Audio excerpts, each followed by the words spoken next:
Oke teman-teman, mengisi liburan kali ini saya akan bacakan cerita yang ada di buku Quack level 2 edisi kelima. Ini cerita utamanya ya, judulnya Yang Merambat di Rumah Tua.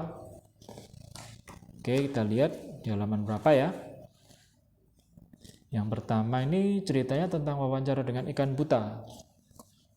Kemudian ada di halaman 10. Jadi di setiap kisah ini, setiap cerita ini ada kompetensi dasar, mengidentifikasi organ-organ tumbuhan berdasarkan struktur, fungsi, dan modifikasinya. Indikator mendeskripsikan ciri batang yang merambat. Nah, ini ceritanya tentang batang yang merambat. Oke, saya bacakan ya.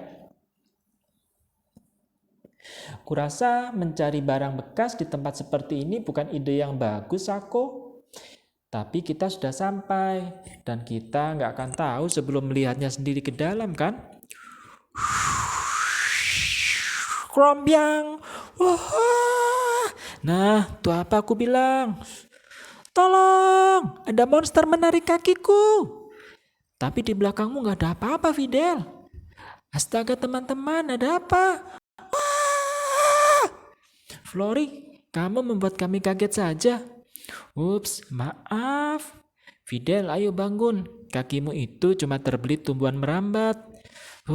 Syukurlah. Ternyata cuma tanaman. Kukira monster. Tapi bagaimana bisa tumbuhan ini tumbuh di pagar ya? Tentu saja nggak bisa, Sako. Tumbuhan itu hanya merambatkan batangnya pada benda-benda yang ada di dekatnya saja. Sama seperti tumbuhan pada umumnya. Tumbuhan yang merambat juga membutuhkan tempat tumbuh seperti tanah.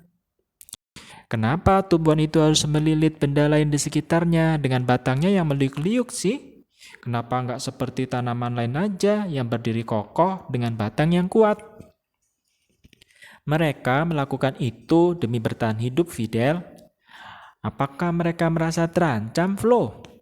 Bisa jadi. Dengan batang yang lemah, mereka kesulitan untuk berdiri kokoh dan mendapatkan cahaya matahari. Itulah sebabnya mengapa mereka melilit apa aja yang ada di sekitarnya. Mereka benar-benar melilit apa saja, mulai dari benda hidup hingga benda mati. Oh iya, tumbuhan merambat menempel pada penopangnya dengan berbagai cara. Tumbuhan merambat sering juga disebut sebagai tumbuhan memanjat karena mereka tumbuh merambat ke arah atas. Contohnya ivy Boston. Dia merambat dengan cara melekat. Kemudian ada tanaman anggur dengan menggunakan sulurnya. Ada tumbuhan star yasmin dengan cara melilit, dan juga ada yang dengan cara mengait, yaitu tanaman mawar.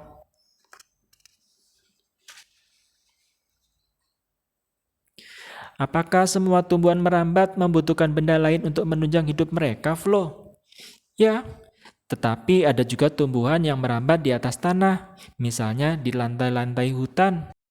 Ya, kurasa mereka enggak mendapat cahaya matahari yang cukup. Dan juga tumbuhan di antara dahan-dahan pepohonan kan? Seperti yang ada di film Tarzan itu ya, Flo. Bisa digunakan untuk berpindah dari satu pohon ke pohon lain. Nah, apakah yang digunakan tokoh Tarzan dalam film adalah batang merambat?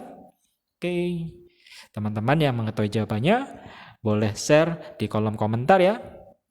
Oke, itu cerita tentang tanaman merambat yang ada di Quack level 2 edisi kelima. Terima kasih.